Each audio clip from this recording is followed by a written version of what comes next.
I really think that the common person, if you're trying to take leaps and bounds sooner, now it ain't easy, but sooner, I would still say hinging your bet on real estate is a good thing. 100%. And I think that's why I say, like, it can be a real game changer. It can be a real equalizer It can't. because I really think get into the first home that you can afford. If you can afford it, don't like, you can't skip meals just to have a house, right?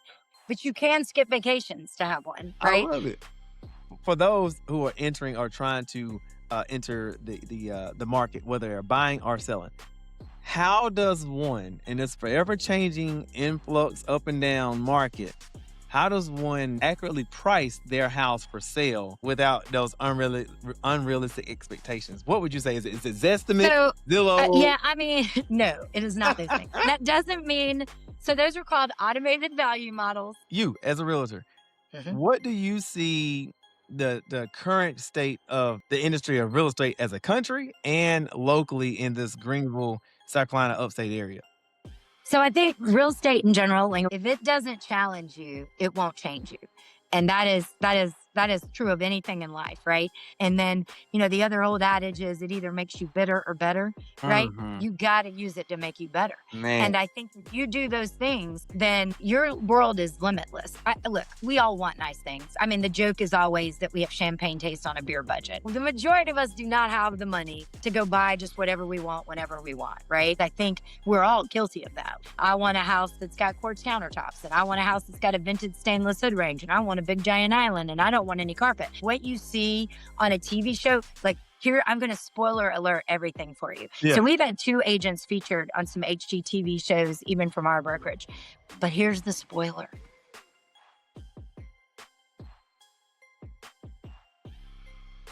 Hey, what's going on, everybody? I hope you guys are doing well. Welcome to another edition of Talks with Ken. I am your host, Kendrick. And yes, this is the place where motivation lives, inspiration thrives, and personal growth resides. We had some good guests on last week, and another one. I got another one today. This is a hitter. If you are interested in getting into the market of real estate, I have a wonderful expertise that will shine some light on some of the areas that we are living in the shadows on. And without further ado, I want to introduce you to mogul in the game, JD Davis. JD, how you doing? I'm doing great, Ken. How are you doing? Man, I'm doing well. Thanks for joining us. Thanks for jumping on the show. Thanks for trusting me to provide a service to my following and my viewers. It's my pleasure. I've been watching what you've been doing for a while. You are always a great inspiration and light to everybody out there, and everything you do always reflects that. So I'm happy to be a part of that. Man, I appreciate that. Thanks for the kind words, JD. And Absolutely. look, we got a lot to unpack today. We really All do. right, let's do it. And I want to be generous and gracious with your time. Sure. Without further ado, listeners, I hope you guys are buckled up for what you're going to get today. So, who is JD Davis and what profession are you in? Okay, so who I am and what profession I am are probably two different things. So let's talk about that a little bit. So, who I am, I'm a Greenville native. I'm one of those rarities that can say I'm probably at least fifth generation on one side and maybe more on the other. We've been here a long time. So I've seen this area change in my I'm not afraid to say my age. I'm 52 years old, and this area has changed a lot in the time that I've been here. I am a true Greenville native and love the upstate and love everything that this area gives and loves what the state of South Carolina provides. But what I do is I happen to be in real estate. Now that came way of twofold. My dad was a real estate appraiser, so I grew up in the business. I remember a time before call waiting and caller ID when you actually picked up the phone before you knew who was on the other end. And much like the phone book that came to our house, those MLS books would come out quarterly.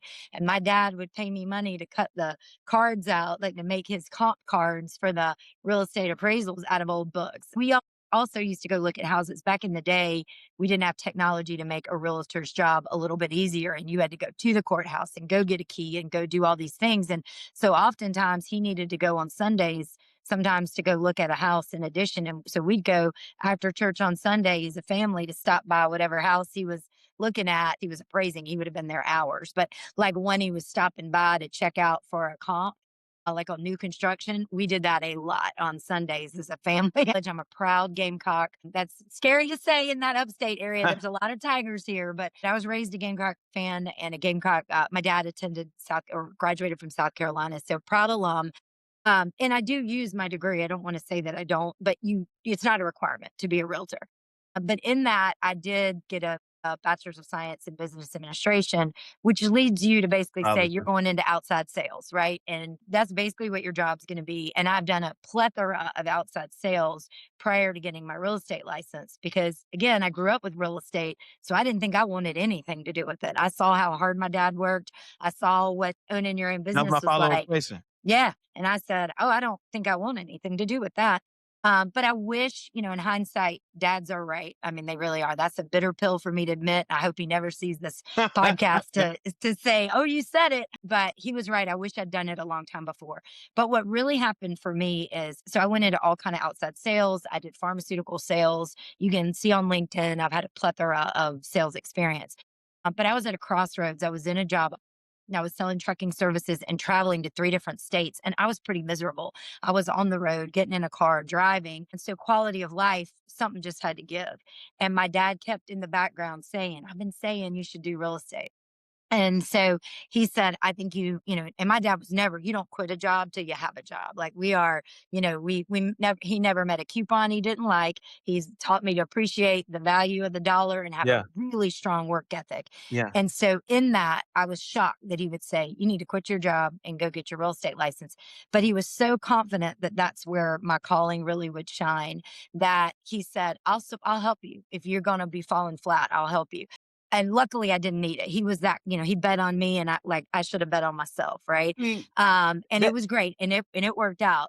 But I will say the other piece of that was I was at a time when I was getting older in outside sales as a female. So I went into real estate. This is my 11th year. So not late in the game. There's a place for everybody. But I had started to evaluate what an outside sales career looks like for a woman. And I knew I was going to take a pay cut trying to get into real estate that first year or two.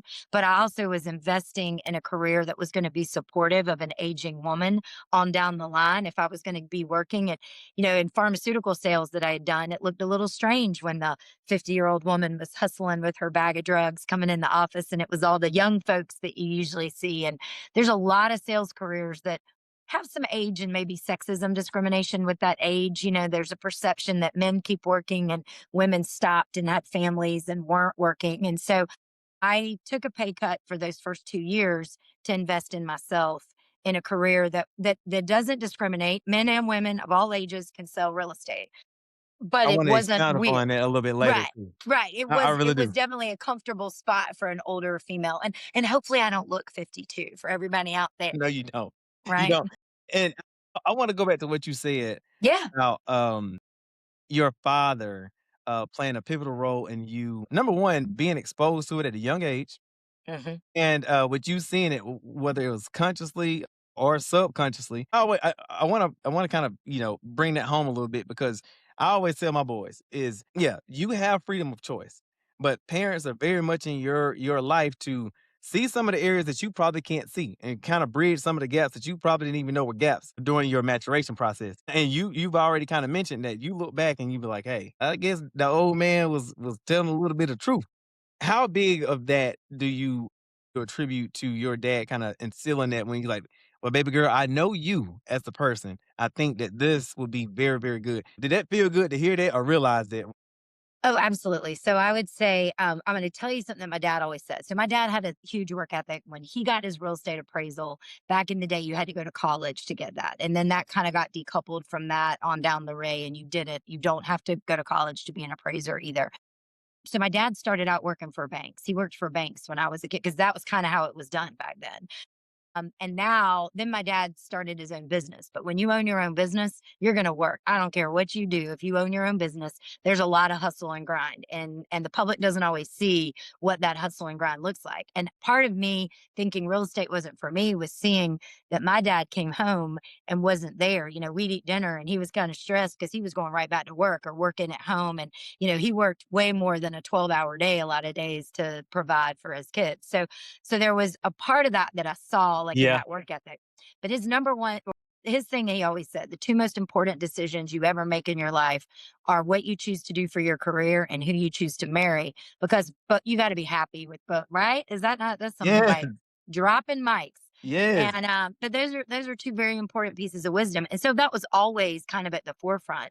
But I saw real estate being real hard, no matter what, whether you got on the lending side or the appraisal side or the realtor side, because I saw what it took. I would say the two most important influences in my life are family and then community. And for me, that some of that community came from extended family, but it also came from like my like friends that are like family and even our church family. But yeah, my parents make me who I am. No, 100%. That nurture is there. And I'm very fortunate that I had two very strong parents to give me, both have a great work ethic, but my dad really gave me that. He was not the I love yous all the time, yeah. but he'll be the first one. If she sees a video that's very emotional or sees something online, Empathy. he's fighting back the tears, getting choked up. Like that heart is big as can be, That. but you don't see that. I mean, he wasn't overly flowery, like, way to go, so that's huge. But then I don't want to discount my mom's role either, because for me, my mom's the heart. Like, there's nobody who loves people more. My mom is an angel on earth.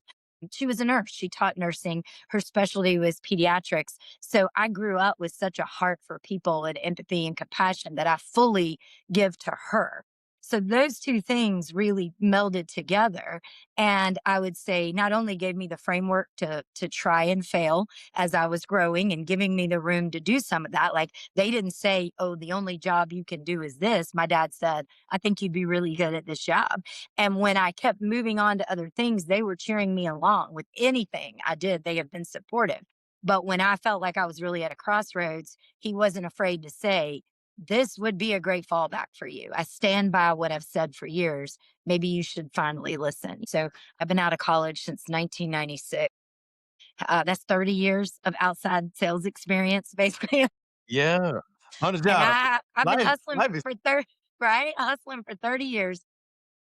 Only 11 of those, like I said, are in real estate. I'm in my 11th year. I was gonna ask you that. But all of that brought me a foundation, into sales. You got to know your why in any job that you are. When you go to work every day, you need to know your why.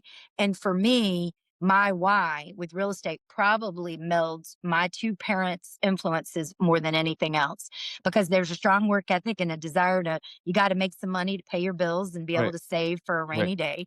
But then the second piece of that is there's an intrinsic value for me in helping people that comes from my mom. Not that my dad didn't want to help people either, but Yeah, like that yeah. that helping and And that melting pot. empathy that you can't put a money value on. And so I'm in a career that, yes, I'm getting paid and I got to hustle to get paid, but it isn't just about the money. It's truly about that family getting a first time home, that investor creating generational wealth for their family that they Yeah, never had access to, yeah. that downsizer moving to be closer to their grandkid. Like there's always a story there, no matter what, even when it's purely financial in a home sale or purchase or land or whatever. And I'm getting to really help people. And And there's not really a dollar you can put on that, right? I wanna talk about the transition. So you mentioned, that you went to school, but you were working another job, things of that nature. And I was gonna ask this later, but you already touched on that point. For the individual that's new trying to get into real estate, do they already have to have some type of formal foundation set to where they can go, weeks, months without income or ups and downs in income, or I haven't seen a sale, nothing has crossed my way. Like what does that look like for someone entering into the world of real estate? That's a great question. Realtors, for the most part, are 1099 employees, even when they work for a brokerage, even though they're going to be splitting commissions. You're an independent contractor all day, every day. License law says that once you're 18, you can sit for the coursework, sit for the exam. So that would require you to buy the course, whether you do it online or go in person.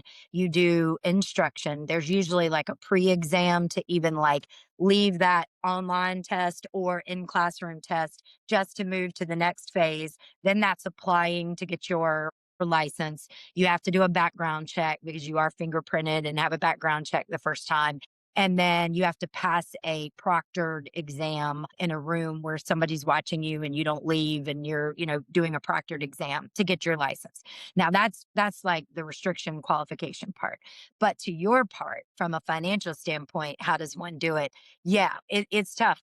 That's that first year and year one and year two, you are not really making, like, again, even at 40, what was I, 41, 40, 41, 40, 41, when I Yeah. chose to go back into real estate Yeah.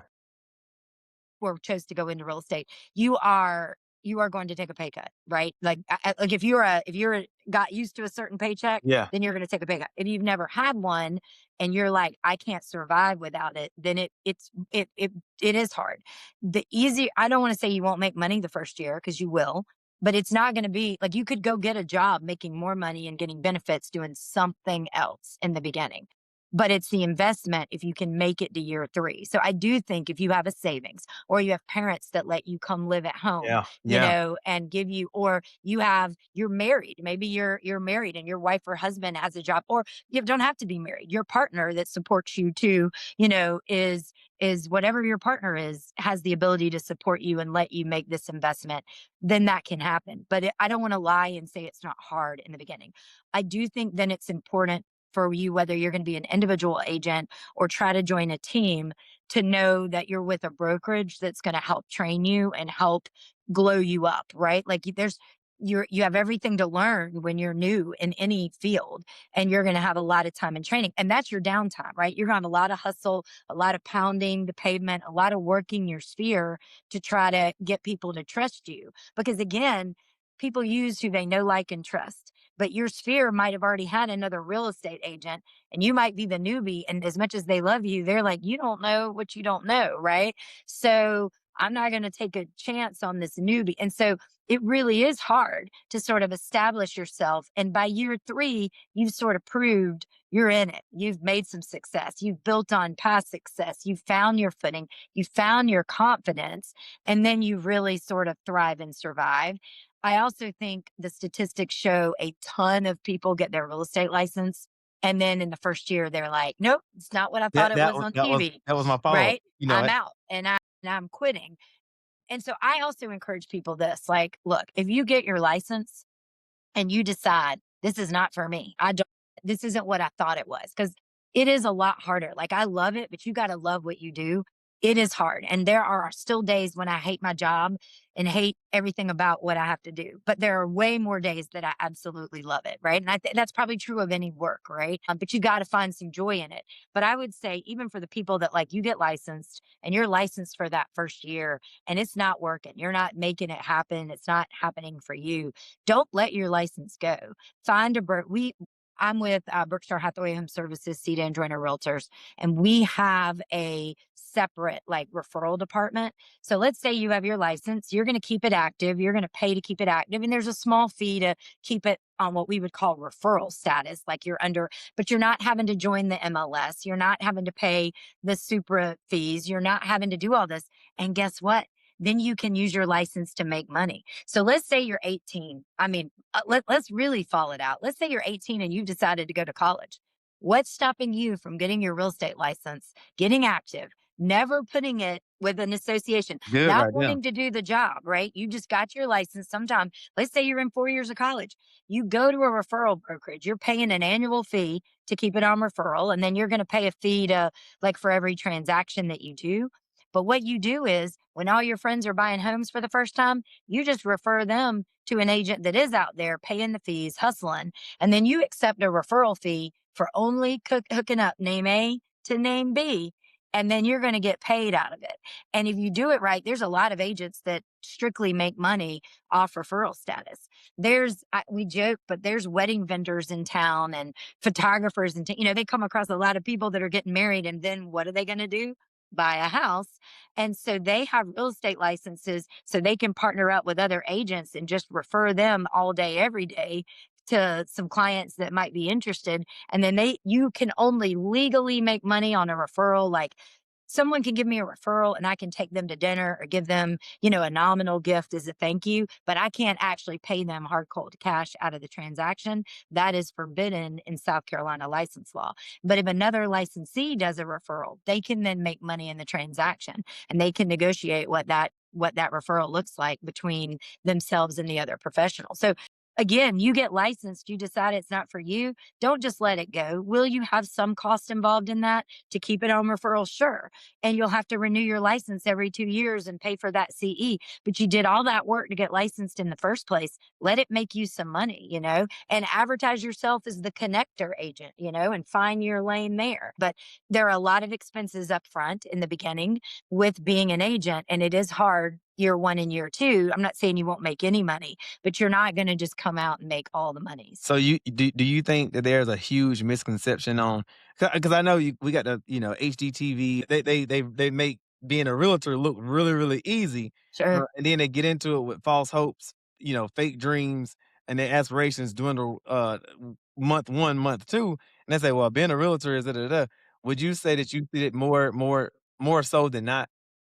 100%. So there are four people in my family, if you count my brother, myself, my mom, and my dad. Two of them love HGTV. Two of them are real estate professionals, and they are not the same two on either stretch. So my mom and brother can watch all those HGTV and Chip and Joanna and Yeah. Back Home, whatever, and Flip It or List It or whatever those shows are, and Million Dollar List, whatever. What you see on a TV show, like here, I'm going to spoiler alert everything for you. So we've had two agents featured on some HGTV shows, even from our brokerage. But here's the spoiler: they've already bought the house when you see the TV version of what it I is. love it, Okay. JD. Newsflash, they've already picked their house. And then afterwards, they decide to come film that agent. Then they find two new houses to act like they were seeing houses. I mean, I'm not saying they didn't have to decide between houses, they did, but it's not the three that they're telling you online when they go and show you. That's not how Throw this us works. on game, JD. Right. That's not how any of this works. I will factually tell you something else. One of my dear clients, she was very fortunate to have her other friend go on a competition show and win a house for her. So it was that, I can't remember the guy's name, but it was the season Tim Tebow partnered with him. And it was like Dream House or Win a Dream House for somebody deserving, or I don't remember what it was titled. What I know is it was outside of Georgia. And what they did, the twist on this show was the people that were competing were helping build a house each week that they would then, like, they were winning a dream house at the end for somebody that they were competing for that was deserving. And my friend is a single mom that she's now in remission of cancer 3 times. And so at that point, I think she was a 2-time cancer survivor. And so she was deemed to be who Carrie was playing for. But the twist was that everybody got a house. The house that they worked on each week in the challenge was the house that was given away. And then there was a overall big fancy, even better dream house. But here's the funny part. We go down to get this house. I refer her to an agent in Georgia. I go with her to walk her through some of that. That's not normally how referrals work, but this is one of my dear friends. So we go to look at the house for the first time. Like, the stove's not connected. When you took the TV off the wall, they'd only painted partially the wall. In fact, the TV wasn't even there anymore because they'd gone to borrow it for another TV set on down the way. So even the contents that you see in it are real. The real kicker, they had this Dreaming. like cute, true, they had all this like cute patio, like fake fruit or whatever on the outside. And then they just left it there. Like, they moved on with showing. Nobody said, let's move the tray with the fake fruit and the stuff back in the house. And however many months later of deterioration, it didn't look so good. Man, is that a narrative? Stuff was deteriorated, but like we had to paint some walls to get it sold. We had to like install, I think we had to like hook up the gas line for the so there was stuff that it's aesthetically what you see, but that's not really how it works. So now I've given you two examples of it not being real. JD. It's not real. Man, yeah, and again, that aids in the misconception of, "Let me be a realtor." I mean, because again, what you see, Yeah. I mean, I literally see individuals that just get in the game and, with the nice clothes, they get the car to match, the ambiance to match, the brunches to match, the photo ops to match, and then next thing you know, you see them and they, like, "Man, this is much harder," and they stop Yeah. being a realtor. Yeah. All because those who aren't in the real estate world or the realtor world, we're looking like, "Oh, man, they got it made." I mean, Yeah. they got it made, No. so it goes to the ambiance of being a realtor. So every agent gets to decide how they work their business and how their brokerage policy would be to work their business, right? I do have my broker's license, so I could go out tomorrow and start my own firm of just me and be my own, but I don't want to do that, but like I could, right?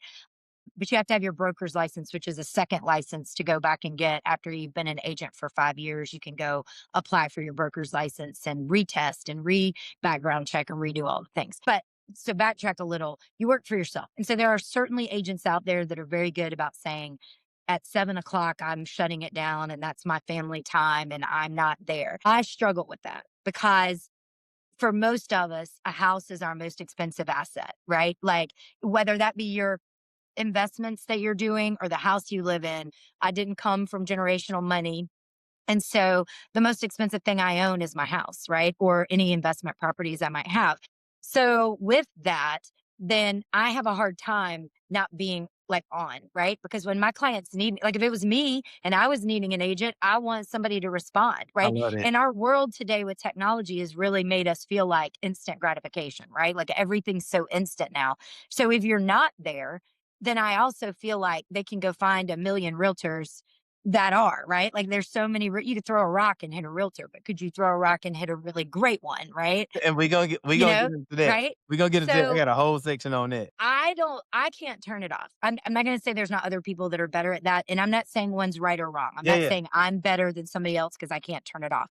What I'm saying is I'm pretty much working 24/7 and I'm going to respond to you when I can. And if the spring is busy and I'm running around, I might be juggling 6 people Yeah, that need me yeah. simultaneously. And I'm going to do everything I can to be there in a timely manner for them. And that may mean a lot of less personal time. Now, that doesn't mean I don't get to go on vacation. I try to take vacation, but I will tell you, my biggest vacation trip was that I've done in the last few years was going to Mexico with a group of my high school girlfriends that we're still tight for. We went on a 50th trip to Mexico and I was doing for personal friends, like people that I had helped them buy that house and they became family to me. So you do the right thing always and it's going to come back to you. Even if you're doing it for the wrong reason, just do the right thing, Yeah, right? yeah. So I did it. I'm on my iPad working. They're in the pool in the hot tub attached to our, like You the work? pool attached to our place having cocktails. I did go to dinner with them, but when I came back, I'm the one up. I was working until like 11:30 that night in Mexico on vacation to make it work for my client because I'd made a commitment to represent them and I cared enough about it. So I do think there's got to be a little self-sacrifice there. And it's a partnership. I'm choosing you as much as you're choosing me. So I'm choosing to self-sacrifice a lot of time and attention and skill set for you. I'm bringing all that to the table Right. and you're sacrificing, you're choosing me, I'm choosing you and it does need to be a partnership. And so for me personally and how I do my business, I'm pretty much available 24/7. I mean, I do have some hours I need to sleep. But we're going to work it I can out, attest to that. I can right? attest to that. I'm gonna get to that a little bit later. But let me switch gears a little bit. As a realtor, Mhm. what do you see the current state of the industry of real estate as a country and locally in this Greenville, South Carolina upstate area? So I think real estate in general, like we look at it for any side, it's still overall very sound, right? Even as a country. If you want to buy, even though the rates are higher and your buying power has changed on the buy side, it's still a good time to buy. Because even if the rates come down, and again, some of this can be Funny. market derivative and that certainly speaks to our market too. But overall, usually buying is better for you than holding on to rent that you've got nothing to show for it because getting into the game somewhere establishes you. And for first time home buyers, that's become a real struggle because of the housing affordability across the country and in local markets. So, my best advice is get something. Our struggle with a lot of first time home buyers is that they didn't see the houses before that mom and dad had. They didn't see the glow up house, the Yeah, 7 different houses yeah, mom and dad lived in. yeah. They see the house that they have now and they want that and they can sometimes go get that in an apartment that looks great with the fancy countertops and the LVT flooring or whatever and have that and they don't realize this is an investment and what you're doing is not 100% all the time will that house have equity and be worth more. It will not. Markets can happen, things can change. And as we always joke, my crystal balls was in the shop that day. Like we don't have a crystal ball to know what that is. But taking a chance and getting Into invested in more. something that has the chance to bring you equity. Because here's the thing When the circumstances come for you to move up to that next house, when your finances change, when you maybe meet a partner and y'all are going to pool your money together, then you have options, right? Then you can look at, am I going to just sell this and use this money and jump to my next house? That's certainly one path. And that's a possibility. Or do you find a way to keep that little house as a rental, right? Now you've rented it. That's become your income property without having to put the full 20% down that you Yeah. would on an Yeah. income property. Yeah. You use that as your income property. 70% a lot of the times on that rental income can then count against your loan to debt ratio on what you're purchasing. If it's a long-term rental, not a short or midterm rental, that those are different, not Airbnb Verbo options, but full tenant lease for a year. Then you're able to do that. And now you've got a property that, as long as you're, covering the bills, now your income, your property tax goes up because it becomes an income property here in South Carolina, not a first time property. So you gotta look at that. So from a buy side, yes, I think it's still a good time to buy. Still a good time Is to buy. it okay? Is it a good time to sell? So let's look at it from a seller, from a real estate market. Yeah, I think it is. Now, is it the market that we had, in those early days of low interest rates? We can all admit that Yep. it's not. Yep. And let's be honest, I don't know if in my lifetime we will see rates that low. Right. Many of you are sitting out there with really low rates from buying your home or refining your home for like under 3%, right? Right. And then you're like, I don't want to lose that. And I get it. I wouldn't want to lose that either. And then there's options. Maybe there's an option for you to rent that and also be able to buy something else that's, you never know when that rate is low. But that's what people joke around and called it free money. Clearly, it wasn't free. We're literally talking about interest rates, but they were so low that it almost felt like, and your buying power was higher, that Right. it was very affordable. And so sellers, the demand was so great for that sellers were really able to name their price and then some, get prices well over list, multiple offers in multiple places. I mean, we lined up like it was a cattle call deep, to show houses. That market has shifted. Are sellers still getting a good price for their investment? A lot of times they are. And some of that, again, is going to be location dependent, market Right. dependent, Right. area dependent, Right. right? There's no one size fits all. You have to look at everything, but they mostly are still getting a good price for their market. First of that is pricing it right, not overpricing it. What they thought they could get a couple of years ago is gone, and we cannot go to that now. But also, we can comp it all day long and say, this is what it's worth. We can have all the appraisers out and everybody tell us this is what it's worth. At the end of the day, it's only worth what that buyer is willing to come and pay. And Exactly. right. And buyers have more inventory now than they had a few years back because, again, things were moving faster. And buyers also were pickier because their buying power shrank when that rate went up. So they're being a lot more selective about what it is they buy. So those things tend to feed into like people thinking look, things are still listing and things are still selling. And you're still getting bidding wars and things going fast and multiple listings on things in certain houses priced certain ways in Yeah. certain locations. So I don't want to say that's not true. And I would say that's parallel for the nation and our market. Our market, I think, tended to do a little better overall. The upstate as a whole did better. Greenville obviously is exceeded. Greenville's done incredibly well when you look at the counties, but Spartanburg has had a real resurgence lately with everything that they've been investing in their baseball team and the revitalization of their downtown. And then Anderson and surrounding counties, because then we Working got to on it. get into like Pickens, Correct. Oconee, like Right. all of that. That's one of the few places you can still go get a good amount of land. I mean, there is some in Spartanburg County, Yeah, but I'm we're with you. finding I'm with less and less, in Greenville County. So now people who want that privacy or want more land are willing. And that is one of the things that COVID brought us with a buyer, comps when we have an appraiser, when we go list, they're looking in a 1 mile radius to try to find you truly what your value is on that home. But realistically, buyers drive 30 minutes sometimes to work one way to get what they want because today people can fly in and fly out and have remote jobs. And so it's really changed the market too. You're not as like, I got to be right around the corner from my job, right?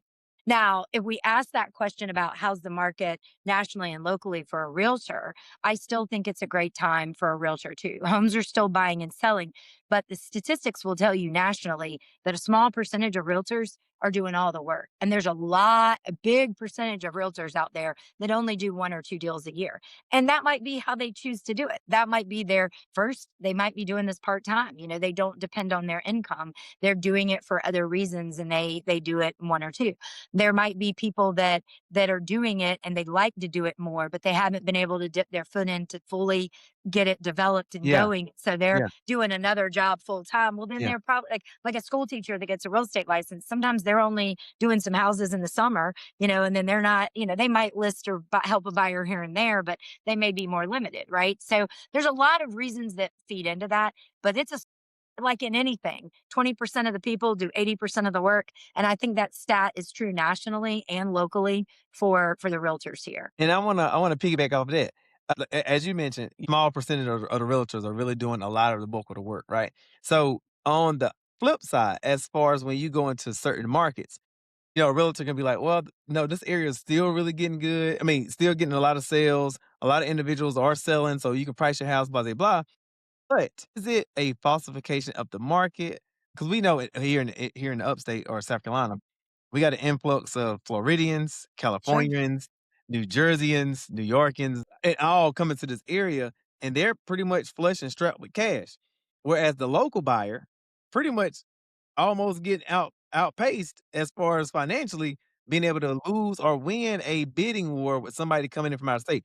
So does that aid or takes away from an area's, I guess, added value or pricing individuals out? Does that equate? So it's probably part of it. So let's unpack it. South Carolina was the number one state for relocations. I think they track like Yeah. U-Haul and like some of those Yeah. stats. And we beat like I think Texas had been number one before, and now South Carolina was number one this past year. So to your point, that plays in. There's a lot of reasons why people complain about the cost of living here, but it's relatively affordable compared to some of the other places, right? And so even with property tax or income tax or whatever that they're paying in other states and the cost of living and the cost of houses, there are people that come from markets where they make a lot of money and then are able to pay cash for something here off of what they have there. We have nice weather. We have a pretty pleasant, we're very pro economy here, so that it does have good economic development, especially in this upstate area. So it's always going to be a little attraction. I know that with that growth comes pain, right? Because as we get more people, more infrastructure, more crowding on the roads, it becomes more frustrating. Look, I've lived here 52 years. Okay, for those of you in Greenville, Pelham Road used to be like the boonies. There was nothing. Those restaurants on Pelham Road, there's nothing. Now, I get it when you've been here and things have changed. When growth happens, change happens, and change is not always comfortable. I don't like change either. So sometimes that comes with a lot of pain, and there is a sacrifice to that. But I think overall, this area has really tried to maintain and grow with that change and be mindful of what that looks like. So instead of telling everyone we're closed, don't come here, we Yeah. can be Which open, I see right? a lot. Now, right? It does. But now let's talk about how does that maybe hurt someone who's here that doesn't have that income. Now, I will tell you, in the crazy, crazy days of us waiting in line, people got creative here too, right? Like I saw people cash out of like 401ks that they had just to be able to buy with cash because they knew they could sell. Like maybe they had a home sale and they knew they couldn't do a home sale contingency. They knew their home would sell, but they knew they couldn't buy and sell at the same time. So they went ahead and used their okay, cash out, say I'll buy that cash. Then they put their home on the market, sold it, replaced that in the time frame before the penalty hit, and it was gravy, right? We had other people that said, I can't compete with that, but what do you need? You can stay in this house for 30 days rent free. You want me to throw in my timeshare at the beach for you? I will. Like we saw all Creative kind of ways. creative things Yeah. to try to make it competitive. I will say there is a portion that still gets hurt, but that gets hurt whether you're here and you've got, as the Southerners would say, the Yankees coming in with their money, Yeah. or whether you're just anywhere in the country. Like housing affordability is at a crisis everywhere. And so first time home buyers really struggle. And so then they've got to look at what options are there for them. And there are programs out there, right? There are. So the state of South Carolina has Palmetto Heroes, and it gives some payment assistance. It's throughout the whole state, and it goes to like police and firemen and school teachers and nurses. And I know I'm first responders, and I'm sure I'm forgetting some others that categorize, but there are Palmetto Heroes. And so when that money is available cycle and it opens up in the early part of the year, there's a bulk of money. You got to rush and go and get your application in and get it and go, because when it's gone, it's gone. And it is out there for the whole state, right? There are other plans, but let's say there are properties that qualify for addresses that, so you have loans that come conventionally, and then you have loans that are more government backed, like an FHA loan. Then veterans, of course, have their VA loan. You have a USDA loan that is, now there are some financial restrictions. So if you make a ton of money, you may not qualify for that USDA loan. And that is a part of it. But it's also the ability to get a zero down loan if that address fits in what is considered a rural. So it's exactly USDA, Department of Agriculture, that stamps your beef. They have made a loan product out there in rural areas, but there are a lot of areas that might qualify. There's an address location on their website. You can type it in and see, does this qualify? And then again, every loan has parameters and qualifications and what you have to have. And that's a lender discussion. I know enough to steer you in the right direction, but I'll never try to play in a lender's field on that. But that gives you the opportunity, or like an FHA loan, a lot of times might only have 3.5% down. Now, will it have PMI and some of these other things? Of course, but it brings down what that looks like. And then there's ways to try to structure that to make the offer, like, how do we make this more appealing to the seller? And if we need closing costs to make this happen, can we push the price a little? There's always some back end things that we can try to do to Yeah. make the offer attractive. While I would argue that the bulk of the time it's price and it's the net of what the seller's making, there may be other reasons that they choose an offer. There may be an all cash offer that's less than a loan offer, and they decide to go with the all cash offer because it is easier, doesn't have as many restrictions. There might be other things that they like about it. You just never know what a seller's motivation is, but there are certainly strategies to try to be as competitive as possible. And another one that people can do with lending is go through and really get pre-approved. I don't mean just get the letter or whatever. You're getting like pre-qualified, like you are ready to go. You have been through everything. Like, you can ask them to send you through all of it. And then you are a little more solid when it comes to being like, pick me, choose me, win me in a situation. So there's a lot of tools at your disposal. Doesn't mean you'll get it. Like anything in life, it's up to the seller. And we can only put our best foot forward. But there are strategies to try to level the playing field as much as possible. Look, and a follow up to that too. I seen somewhere, you can tell me this is if this is a misunderstanding by me or not, but it was an article I read some time ago, not some time ago, probably like 2 months ago, and it was like the average age for the U.S. citizen, first time home buyer, has moved up from 26 to 40 due to the affordability. Would you say that's in the ballpark, or am I just misquoting it? Yes, it is. I would say that comes for a couple things. So part of that is affordability, but I will also say, and this is not this is not a knock. I love all buyers, especially young buyers too. Right? Let me clarify that. I love all buyers of all ages and all sellers of all ages and all investors of all ages. But but I will say there's a trend. There's a lot of great things about our youth, right? And they are the future, and they're more grounded than we probably were. They've got stronger boundaries.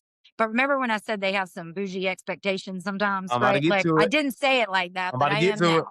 Okay. Yeah. So they have some, they were a lot of them were given a lot, right? And that's a wonderful thing. That's what a parent wants. They want to give to their child what they didn't have. We want each generation to pull up and pull up the next. And that's the beauty of our connectedness in our community. Okay, but they also aren't real big on commitment, Talk right? to 'em. Not that they can't commit in a relationship. I'm not saying that. Not that they can't make a commitment like, I'm going to cut your grass and make that commitment. Okay, they do that. But they are very nervous about locking in on a purchase when they could be renting, because they're not really sure where they want to be, and they want to more easily like move around, and they're not sure what they want. And so some of that drives their ability, because they can go to an apartment, not have responsibilities, not worry about the roof, not worry about things they're not prepared for. Now, that's not true for everyone. I had a first time home buyer last year, 19 years old, buying a house, right? This impressive young man, but he saw like what he could do. His parents, he was fortunate to have his parents help him a little bit with his down payment. But he could get qualified, get a very nice 3 bedroom, 2 bath house. And then this smart young man is going to get a roommate. He's got a roommate. He did. He got a roommate to help pay him, and he got a lease, for his roommate. And now his roommate is helping pay his mortgage on his asset because he saw this makes sense. And this child has already said, I want to own all the houses. Like he wants to be Mr. Monopoly, right? Like, I so I love it. think I that love it. there are certainly young people out there doing that. So I've just given you an example. But Gotcha. I think the trend overall for them is not really to commit. Like they don't really start thinking about the house till either they get married or they're going to have a child. Sometimes they just are like, we'll go be in an apartment till we feel more settled. And I think that's the wrong way to look at it. I also think they get discouraged again with what they can afford and what that looks like. And what that is, and they don't want to live in what they could afford. That's my next question. With that, are you seeing they fell in love with the rich Hollywood life that they see on TV, saying, wait a minute. This ain't gonna be my first house. Do you think they have a huge misconception on what they really can afford? Do you think that aids in why we are seeing older individuals, first time home buyers versus younger too? Right. I do. I think, look, we all want nice things. I mean, the joke is always that we have champagne taste on a beer budget. And for the majority of us, we don't have, right? Well, the majority of us do not have the money to go buy just whatever we want whenever we want, right? Like, and some of us are fortunate enough to then be able to buy most of what we want when we Yeah, want, right? yeah. But it takes a while to get there. And so I mean, I don't want to blame it all on them because I think we're all guilty of that. I want a house that's got quartz countertops, and I want a house that's got a vintage stainless hood range, and I want a big giant island, and I don't want any carpet.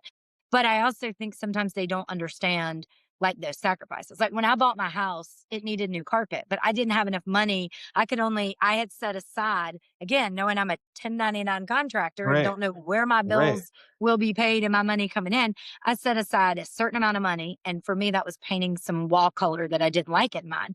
So that carpet, I've owned my house now for over 10 years and that carpet is still there. And I'm not going to tell you how old it is, but I think I know. And it's gross. It's gross. Like it needs to go. But now for me, it's not that I can't afford carpet. Okay. Now I could afford to do it. Now Yeah, it's more time. There are buyers today that would walk in there and be like, I can't move in if the floor is not changed, right. And I'm like, well, that's not true. Like I needed the house and the location mattered more to me.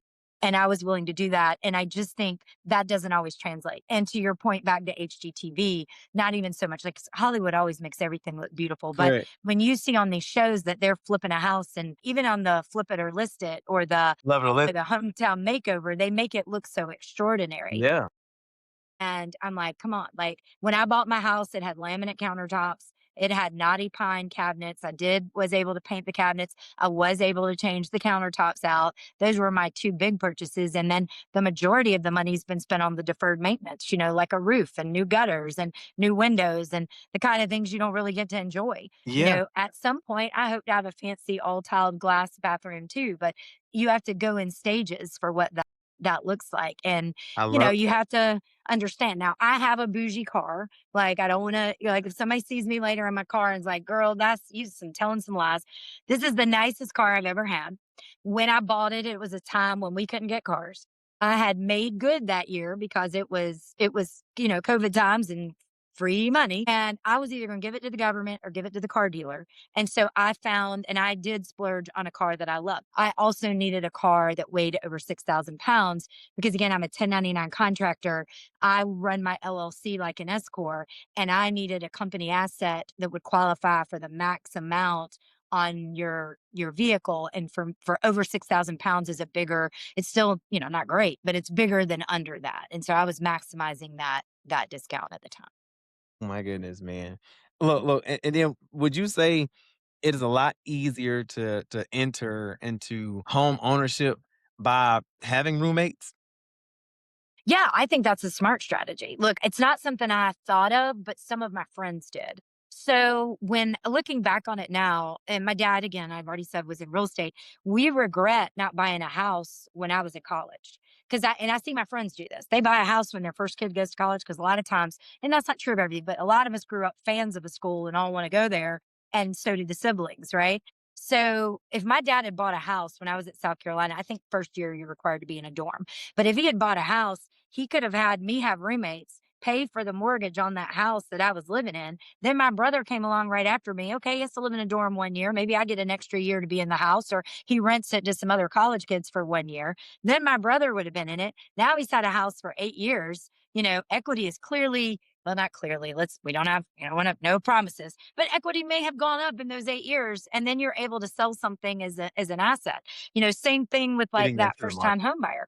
You're not married yet. You're not trying to, try to make your partner, if your partner has really strong taste, whatever that is, then you get your roommates and start getting some wealth in there and get a home. I love it. and I love it. and maybe we rationalize, like, look, I think little girls grow up dreaming of wedding days sometimes. Not every little girl, that's a stereotype, but I think like some wedding girls I grow up got that. you. I got you. Right. And some of my friends who had sons joked that they'd start like a ring fund for them, to help like get a ring fund. And I say this all to say it can be daughter and daughter and son.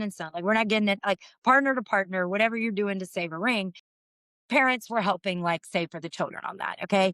So I think instead of normalizing that, and again, it's easy for me to say that, maybe not spending so much on a wedding and a ring, and saving, like getting parents to start my down payment fund, right? Like, what if instead of all the gifts I was getting as a kid from the time I was born, now we have a fund that's about my down payment fund for my house? Because I think that's more important than anything else. And let me say something that might be wildly unpopular. When I was growing up, it was like set that you were going to college. And I did have two parents that went to college, which I don't think is the norm as a 52-year-old to say I have two parents with a college degree. And yes, my brother You. and I, but right, both my parents have college degrees, right? I also think it's time to stop normalizing that we have to go to college. What we need to normalize is finding a job that makes sense, right? So, look, I love college, and I just told you I'm in a profession that doesn't have to have a college degree, but I use my college degree in my profession 100%. And I love that my parents gave me the gift of college. And I love that that was something they didn't get given to them. They had to work for and pay back. So it was important to give my brother and I 4 years to them. And when my dad was missing those dinners that I talked about earlier, and I was upset and mad that he wasn't playing Battleship and Clue with me and missing daddy daughter dances because he was working hard, that was the gift he was giving me, and I couldn't appreciate it till later. And I love that, right? I love that. But at the same time, there are plenty of people where college might not be for them. And we shouldn't have an expectation that somebody needs to go to college to be, you need to do a profession. Like when COVID happened, you know what jobs didn't go out of style? Your HVAC tech, Mm. your plumber, your trades, they're Electric. not going anywhere. And if they were to get started in, like, whether, we have the Bond Career Center here in Greenville, but they have different programs throughout in different areas. You should try to get into these programs and learn a trade craft that you think you might be interested in, because you can sure as heck make a business. Maybe you work for somebody for a while, but one day you might start your own business, and then you're out there, because I'm telling you, everyone needs heat and air, and they're paying you to come fix it when it goes out. And I think we have to start normalizing some of that. So maybe for some 18-year-old out there, getting a real estate license might be their chance at real freedom and life changing money that they wouldn't have otherwise. And they might not have the ability to go to college, but not everybody does. And that's okay, because we all are contributing members of society and we all need each other. Do you think parents need to start thinking a little bit more longer term? And I'm gonna give you an example.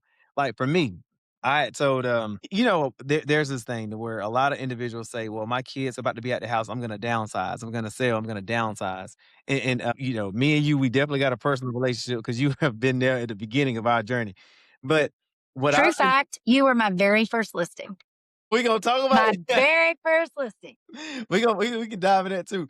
But do you I've kind of pivoted in my way of thinking as far as like the kids are gonna be out of the house, And now again, we sold a pretty sizable house to downsize, but we're in a process or in a transition of, having another house built or Sure. or finding one on the market. Sure. But I also am thinking about the newer direction of our society.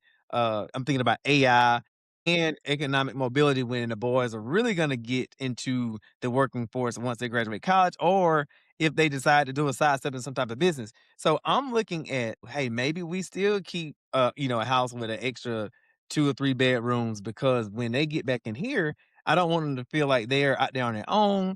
Hmm. That's the time to save their funds. Hmm. And I even follow the individual out west. He's actually a developer, and he built this 8 bedroom house, but it was detached 3 beds with each a garage, and each had a Mhm. kitchen. He said, "I'll be a fool to think that my kids graduate college and gonna be able to afford this market. I want them to be able to come live with me in comfort while they save." Do you think that's a good plan or a strategy going forward, or you got to look a bit a little different than the last 10 Right. years?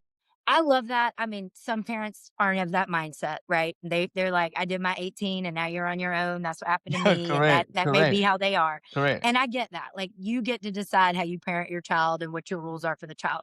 But I think for the parents that are open to that and want to do that, it's 100%. So true story. I lived in Florida because, we delved into some other jobs, but I was a pharmaceutical rep and I was living in Sarasota, Bradenton, Florida area working for Procter and Gamble. And I did that for 8 years, 8.5, 9 years, something like that. I bought my very first home in Florida. And when I wanted to come home, the market was not good to sell my home. And in hindsight, we should have rented it and then we could have sold it at a loss and used that as the taxes.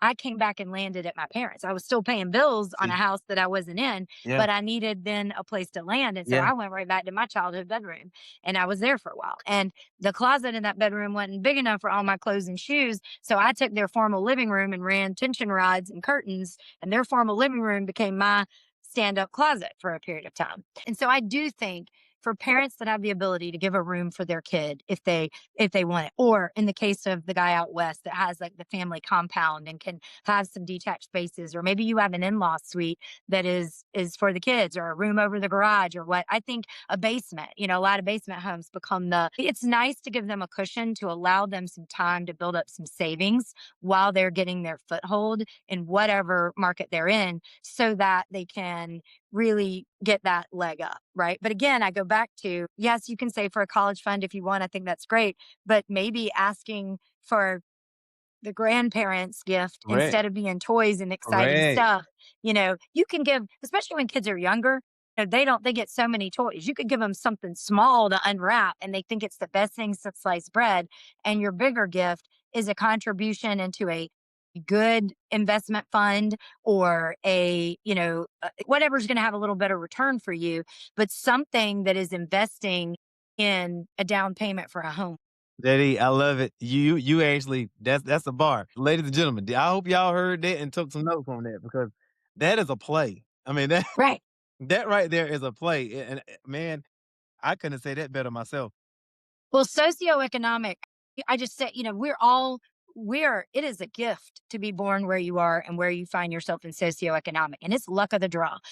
I was fortunate to be born, I would say they were middle class, but my dad grew up dirt poor. They did not have central heat and air. You could see the dirt through. They were Yeah, piled with jackets on. They had yeah, just little kerosene heaters. yeah. And then my dad found out they were renting that home. And my dad found out that the lady down the street he went to school with was paying less from a landlord tenant that had the same that had central heat and air. My grandfather was the head of the sanitation at that time and didn't know what he didn't know, and people took advantage of his knowledge, right? Like what he would know. He was just trying to put a roof over his head. So I think it helped that even though I was very middle class, I came from people that knew what it was like to be poor, or I like love it. a Christmas present was like an apple, a pair of gloves and a Cracker Jacks, like that was a real deal. But I also think from that, like from whatever that experience is, I realize that people are born out there every day that do not have the blessed life that I was given and do not have those circumstances and don't have the best environment to grow in. And sometimes that's a familial, sometimes that's community. That's where we have to seek out and supply that environment for people, because the one thing that is the great equalizer can be real estate for that generational wealth. No, Because real estate doesn't say you were born in this poor lower socioeconomic place and you were born in this richy subdivision. You are both equal to the table. Granted, the richy might have more money to buy that newer house all along, but the strategy can be there for somebody else to get that same. And wealth builds wealth. It's easy to make money when you got money. look, look, we gonna get into that investment topic after these. I think I got two more questions in this Okay, area. yeah, sure. Because I really want to talk about that because you're very much a part of it. For those who are entering or trying to enter the market, whether they're buying or selling.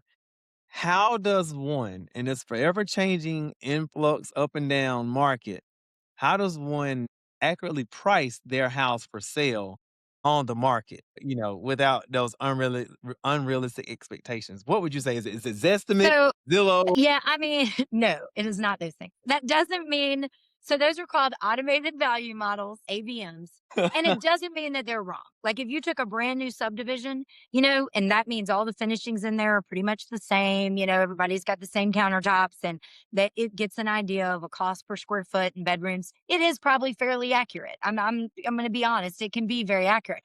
But then you get a one-off where you've got older subdivisions and a house that's been redone versus a house that hasn't versus where that location is or something that has a unique value. We have a fly in fly out community in the Simpsonville area Ain't it? where you have planes. Like people have planes and hangars in their backyard. So like Runway. It's a Zestimate's runway. going to tell yeah, Zestimate's going to tell you what their house is worth, but well, there's a grass runway and a hangar with a plane in it. Like, where's that value in the Zestimate? It's not there. So I think the most important thing I would say is always to work with a real estate professional. I think it's Okay. great to think that you can know what you know, but there's also a lot you don't know. Even if you know a lot, get a real estate professional to come out and do a competitive market analysis and pull those comps. And again, we got to pull our comps in a 1 mile radius. That's sort of the standard rule for like proving when if somebody's buying something on a loan and it's contingent on an appraisal, that's where the appraiser is coming from, right? So I think you do that and you use that 1 mile, but you also have to kind of generally know what you're competing with. What sold in the last 12 months? What didn't? What sold more accurately in the last 3 to 6 months? Because that's really a better tell than what the market was doing a year ago, the way things have been going as of late. The other thing is to be realistic. Like you can shoot for a little higher if you want to, right? Is that going to scare people off? And then how fast are you quick to react? Because I do think that those first 3 weeks are when you have the reality to make your best first impression, and you need to probably, look, it doesn't mean that your house isn't worth what the comp said. You could hire an appraiser that tells you your house is worth that. But if the buyer's not coming and the offer's not coming, it ain't worth that because you can only be worth what somebody's willing to pay for it. Correct. Okay. I say the same thing. So at the end of the day, you price it, but you need to let the feedback speak for itself. And we all say things are like location, location, location matters. Well, we can't change that. The house is where the house is, right? So now what can we change? We can change the price. And sometimes that's what it takes to appeal to the buyer. It can be a risk a little bit sometimes to go a little under. Instead of trying to go in high and get all the money, go in and a little under because what? It still might not sell and then you can't go back up, right? But it also sometimes can entice more people to come to the table because they all say, that seems like a real deal. Yeah. I'm going to get in there Yeah. and get it. Yeah. So pricing is a strategy. There's no one right way to do it. What a great agent is going to do is maybe give some recommendations, but bring all that information to the seller. Let them still be in charge of their asset and their house and what they want to do.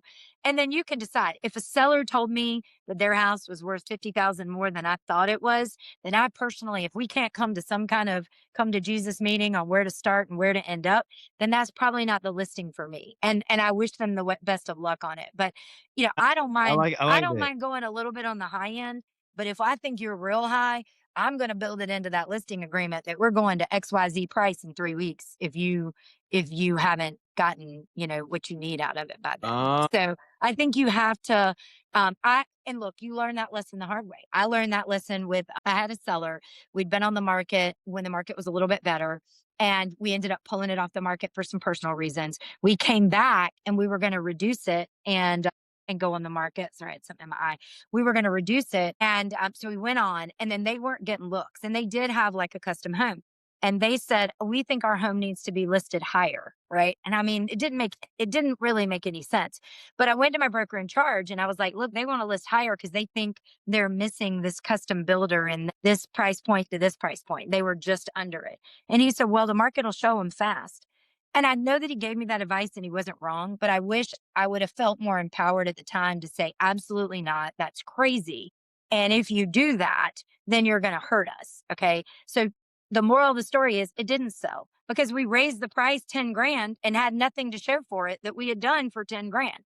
And then we sat there and we sat there and we weren't, and I was getting great attendance at open houses and I was getting showings, but we weren't getting offers because of the price. And they ended up withdrawing it from me. I think there was just frustrations all around. And they listed with another agent and he listed it lower, right? It sold for exactly where I told him it would sell the very beginning. And that's on me for not being confident enough in what I said and Yeah. holding to it. So Yeah. it's on me for raising that price and not saying, I don't think the price should be raised. And if that's how you feel, we need to end this listing now. Because it was continued on for a while and it was a lot of stress on me to have them feel like I was not delivering and they thought there were other agents that were better than me out there, and that really wasn't was. The end of the day, that house sold for exactly what I said it would. Oh, and then you've got times when it happens. I had another one that happened, and you learn your lessons in this. But I had a client, and look, they went in at a price that I feel like the house was probably truly worth, and then we did lower the price. But we were approaching the end of what their relocation would let us have, and so they pulled it from me and put it with another agent. And then that agent, and both times, by the way, both these listings I'm talking about ended up selling to a buyer where the agent was within my brokerage, but they just didn't have that buyer at the time. So sometimes it's just a matter of timing, right? Like they didn't have that buyer when I had it. So sometimes you got to know, again, it goes back to who you're investing with and investing your time with. And you got to be willing to say, like, I'm investing in you and I'm in it with you and I'm partnering with you. And, you know, like if I'm not for you, then that's fine. I'm not everybody's cup of tea, but I'm somebody's shot of whiskey. Yeah. Bar. Look, and that's you shine some light on that. I guess because I have been personally working with you, I guess, what, the last 11 years? Yeah, it's been, Yeah, yeah, I think I've been working with you. I haven't had to experience that. On one end, if you you sign a contract to be the representative of the seller or buyer, and then y'all just can't come to terms on a price, schedule, whatever, whatever. Do either of you have the option to like breach a contract to get out? Like, hey, we're gonna amicably say we out. How does well, that work? so for me personally, I don't want to work with anybody that doesn't want to work with me. Okay. So if you want out, I'm letting you out. But here's how that works. On the buy side, there is in the market, if you represent a buyer in a client level, if they choose client level services, it's called an exclusive right to buy. In this market, in this state, if we represent a seller in a client level relationship, choosing that, then it is the exclusive right to sell. Both can then have an agreement that would end those, right? There's a separate addendum agreement that would end it. So on the buy side, we would end it. We agree to go our mutual ways, wish them the best of luck. They can go find other representation if they want. On the sell side, then again, the broker owns the listing. It's not me. It is my listing, but it's the brokerage's listing, and I'm an agent of the brokerage. So the broker in charge has to agree and sign off on that too. But if they're willing to let it go, then you let it go. There is a form on there for both buyer and seller. There's a part. So on the buy side, you can say, but if you make an offer on any of these houses and you make a list of all the houses you showed them that you would have been the procuring cause on them offering within so many days, you're the agent of record on that because you already did the work and did it. So it means nothing if they go find another agent and buy another house, right? That you never showed them. But if they go buy a house that you showed them, then you can, you're entitled to a commission, even though you no longer represent them because you procured cause. On the sell side, that same thing exists. You can make a list and say within so many days. But here's the loophole. The minute that listing goes to another broker, and that's what's going to happen. Most of the time, if the seller's with one, they're going to another, that list becomes null and void no matter what. Mm. So if you lose a listing, so you've paid for now, you can ask for reimbursement. Like let's say I'm going to let you out of your listing, you got to pay me back for all my expenses, my Yeah, photos, my marketing, yeah. and then you pay for it, then we'll call it a day and you can have the pictures. But because the agent buys the photos from a photographer and they own them nine times out of 10. And so only that agent who owns those photos from that photographer has the license to use those I love photos. that. Now, if they sell them, if that seller then does that, then they do then have the right to do that because they reimburse me and that license extends to them. There you But go. that's how that works. And I do want to touch on one thing. We've used the term realtors pretty interchangeably here. There's a difference in being a licensee and being a realtor, right? Oh, goodness. So a realtor is being a member of the National Association of Realtors, and being that realtor is joining your local association, which then affiliates and joins you to the National Association of Realtors. You can get a real estate license, be a South Carolina licensee, but not actually be a member or be a member of one of those. And if you are a member, if you are an official copyright trademark realtor with the National Association of Realtors, commonly called NAR, then there is a code of ethics that we are bound to. So, and that is 100% there. Thank you. Look, and then my next one, switching Yeah, gears. Is yeah, it yeah. is it still a good time to invest? We've talked about investing a little bit, but now I want to really talk about and dig a little deeper. Is it a good time to invest in real estate in this current market? Everybody say, "Man, everything is too high."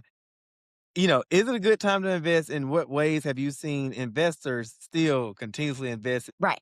I think it depends on what kind of investing you're talking about I and think what so. your expectation is out of that investment, right? So like when let's say you were going to buy land and build a house, like level 1 of that. There's a markup percentage that you're expecting to make with that, right? There might have to be a little room in where that is, but as long as you're making a certain level of profit on it, it's sustainable, Correct. then that can make sense. Correct. But you got to be building it in a place where the market, and again, we can't control what the market does and that can fluctuate, but you got to overall know that your product fits what the area will have and price accordingly and make the adjustments. A lot of times there's some high margins in new construction, right? And there is some room there. Yep. Okay. So that's one thing. The second side of that would be buying existing house and flipping, right? Like that's another way to look at investment. Building materials cost a lot of money. And the minute you buy an older house and you start undoing some things, we don't know Variable, what we're going to different find. variables. Yeah. It is a wild card, Yeah. and we don't know what we're going to find and then what that correction will be. Okay. So, especially like tax sale, you want to try to buy something on the tax sale or at the forfeiture, auctions. That's sight unseen. HUD home sales, like if you're going there, those are also sight unseen. So I think that you have to keep in mind, what does that look like? What is your budget? What are you trying to make? What's realistic? And I think if you're realistic for like what it might cost for you to flip this house, and will that area sustain that? Because you can put a great house. We find this a lot in downtown Greenville as the expansion areas are happening and Greenville's changing. Some markets haven't transitioned. So you flipping a house in an area where none of the other houses are of that same price point, then it may be a little harder to sell that $1 million home, Correct. versus the home next door. My better strategy for investors with those, and what I try to tell my investors to think about in those markets, let's say you were looking in one of these cities with some transitioning areas that are older homes that may not have been as updated, may need a lot of deferred maintenance work, may have been a lower socioeconomic area. Then go ahead and invest in them. They're smart investments because these downtowns don't have anywhere to grow. And that's true of Spartanburg, Greer, Greenville. Anytime you're off that main area, as you grow that big area, it's starting to go. Like in Greenville, we would consider that the West End to be sort of that new development area now. So you buy that house, but let's not try to flip it right away. Let's try to hold it as a rental. Fix it up enough to make it a decent rental. Get in the rental market. Make some rental money out of your asset. Wait for the transition to occur. No one likes to talk about regentrification. It's not great. We don't want to be like Yeah. kicking people out of their homes. Yeah. But the reality is, as these downtowns grow and these areas grow, that's going to happen because their taxes are going to become unaffordable because of the value of what they're sitting on. And that becomes a problem too. I mean, no one likes it. So we've got to keep investing in housing affordability and things that matter and groups that support that in this area. But outside of that, what we need to really look at is like for an investor, can you buy it? Can you hold it? Can you hold it for a while? Then later go in and flip it and try to sell it and make your money, Yes, right? ma'am. Or not, keep it forever. I don't know. But like that is probably where a better sweet spot is for investors. Now, there are areas that allow for like you could buy an older area and do some short-term and midterm rentals. And I think the let's play on the everybody moving here. Well, the pro side of that is everybody wants to come volunteer and spend their money and vacation here and that tourism dollar, right? And so I think owning some of those short term and midterms can be very lucrative if you have them. But one, we've got to look at zoning ordinance. I mean, technically, there are areas in Greenville that shouldn't be on Airbnb and VRBO, but they are. Mm, They are. They're listed all day, every day. We could pull them right now. But Greenville has a city ordinance that prohibits in certain areas short-term rentals under a certain time frame. You can look it up on the Greenville County website. Whether they're enforcing those or not isn't really clear. They've said they were going to, they said they were going to hire a company to, but that rule changed in 2017 because the hotels didn't want to come invest in downtown Greenville without something being out there to try. And it's same for Asheville. Everybody wants to buy a house in Asheville and do a short-term, midterm rental, especially they're really known for their microbrew trail and all the microbrews there. But there are areas right outside of Asheville, it's forbidden. You can't do short and midterm rentals there. So Clemson's another where there are certain areas on the lake that do not allow you to do that. But University of Clemson, it makes sense, short and midterm rentals, right? So I think that's another opportunity to get into investments. Maybe you don't want a long-term tenant, you're not trying to manage it. You're just going to manage it from a short or midterm rental. So short is under 30 days. Well, short is really under 30 days and midterms like a month or longer, right? And that's kind of how we think of that in that market. look, because of course I love this part of this conversation because you know that I moved to investing, Yes. and let me give the viewers a little bit of more context behind how I got here. And so, and I think this is a big point when I think a lot of individuals don't really understand. And I kind of stumbled up on it before I knew really what it was, right? I'm a big financial literacy guy, but still, this really kind of I didn't know I was in it till I was in it. So when we sold our first home, I was out. That was actually our first house. Lismore Park, Yeah, yeah, Lisbon Park. So look at you. We in my the very building, right? first listing. Might have a I took a photo when the sign went in the I yard that I need might need still to know have about that. because I was so excited to have my very first listing. Look, wait, and And what I didn't tell you it was my first listing either because I didn't want you to lose confidence in me. and look, and what's crazy is, and that was one of my follow-up questions towards the end. But, no, number 1, I didn't know it was your first one because you didn't act like Right, it. I mean, you right. really made that seamless. It was easy for me and my wife. You were, upfront, and, you relayed a lot of clarity during that process. So we didn't know, but, Mhm. also with that also sparked our well, in me, maybe not my wife, but it sparked the investment type of deal Yeah. because we had some a little bit of fun saved up at that time, but we were like, okay, we just kind of just living for the week, living for the month, that kind of a deal. But then when we sold, we was like, hold up, you Mhm. mean to tell me we got paid for living in this house? Mhm. Right, all right, all right. That was our first one. So that was, and then so what did we do? We ended up, I can't say it was a lateral move because we ended up moving into a big You house. upgraded. You upgraded to a gorgeous home, a Yeah, gorgeous home. yeah, It had a photography studio in it. yeah. It was a gorgeous home. Look, so we upgraded to another home.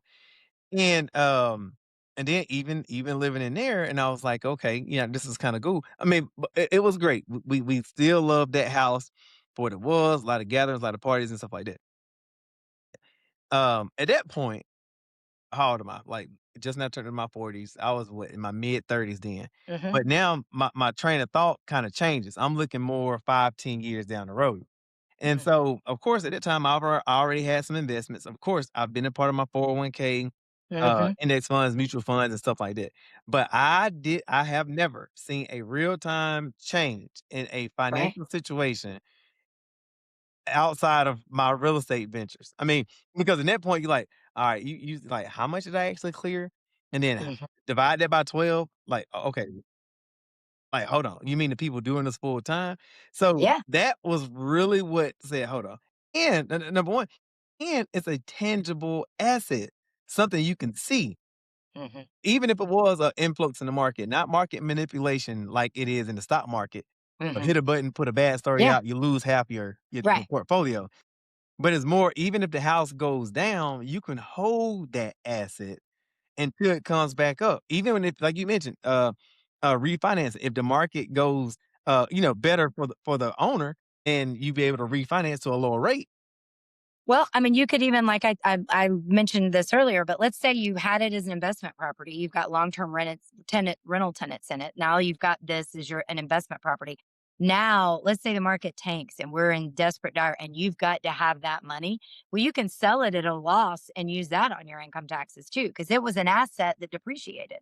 See, that's all the plays. That's why I say I am impartial and I'm kind of biased to the real estate because there's so many avenues, tax advantages, Yes.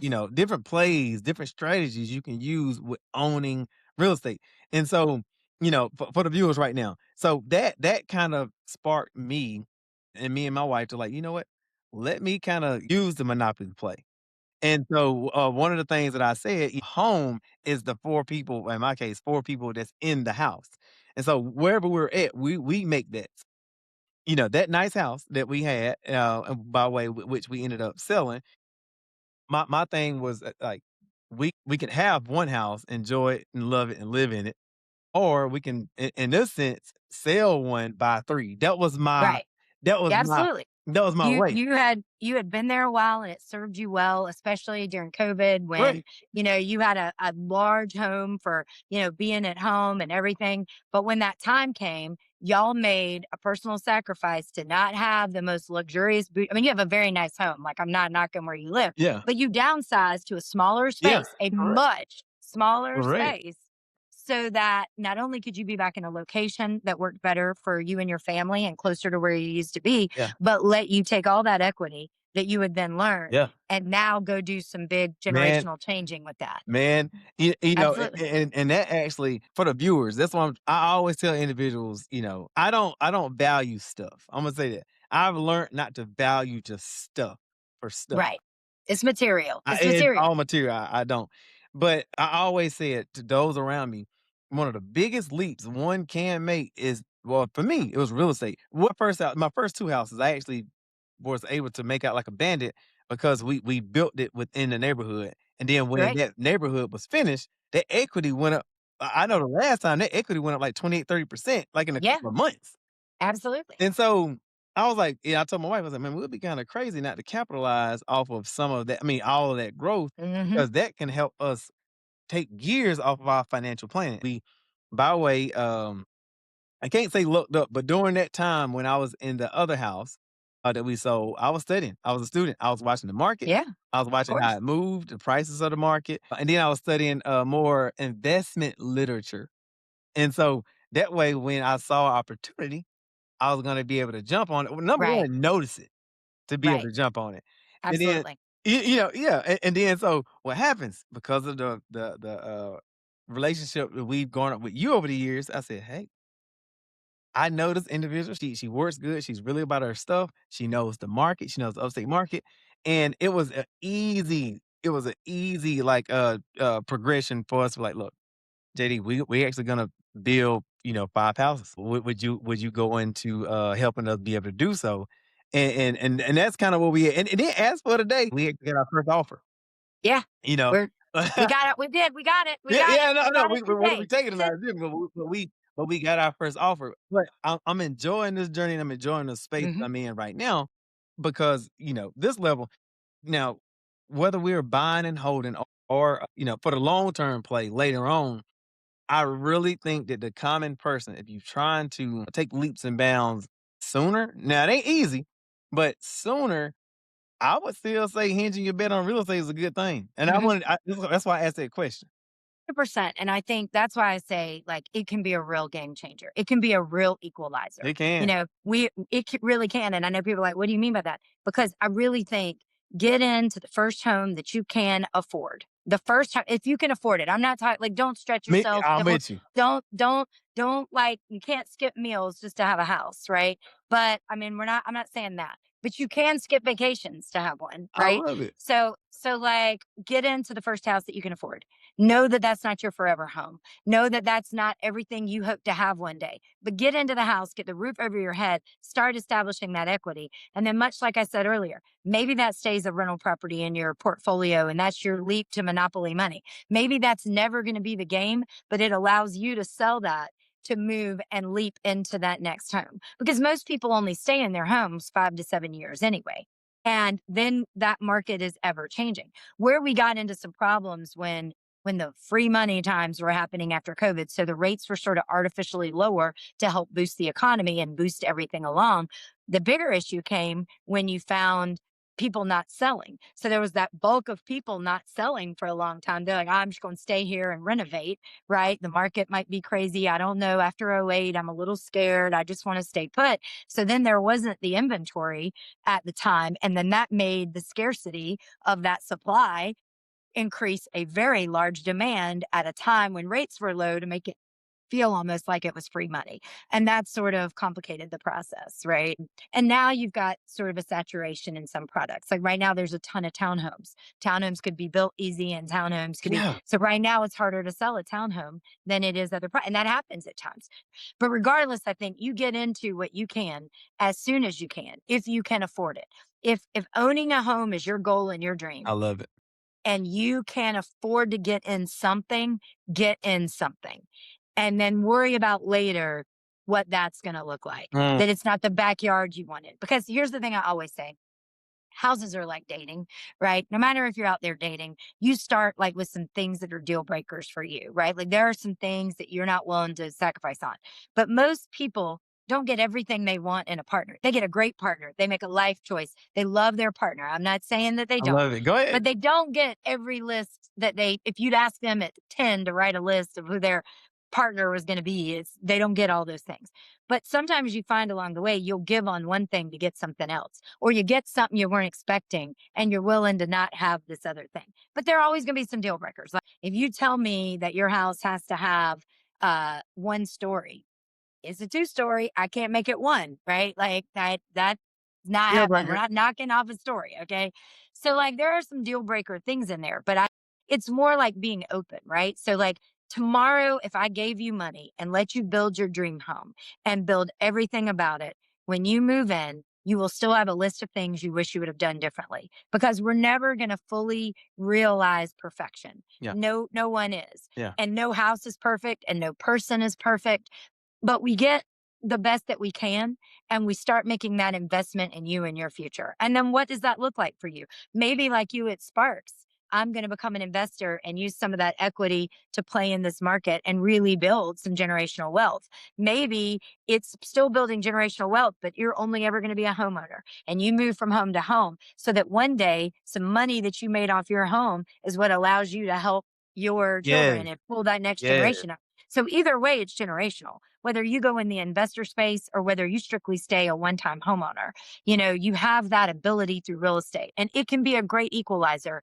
that like nothing else can. Because the odds are that we're not winning the lottery. I mean, we all go out there. Well, maybe y'all don't. I go try. The minute they tell me that lottery is high, Me I'm at too. the I'm gas with you. station buying my lottery ticket, right? But it's not realistic. The odds are not there, but the odds are very much in your favor. Let's talk to the people out there, young or old, never owned a home.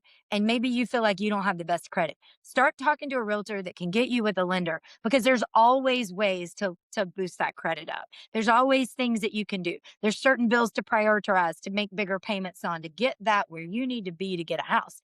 And for young kids, you don't have credit, right? Like, so who's the guy that tells us all the great financing stuff? I can't think of his name right now. I'm in a menopause brain. Dave The Ramsey. guy that Yes, Dave Ramsey. Okay, Dave Ramsey don't want you using your credit cards, right? He wants you, and he's right. You shouldn't spend money that you don't have.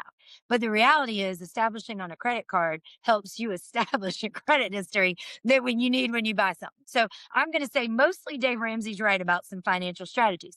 But what could be a really good idea is when a kid is 18 and they are going to college for the first time, that the parents get a credit card in their name. Or you have two strategies of doing this. You can always add their name to your card and Right. give a card. You're loaning then your credit to them, and that can help them.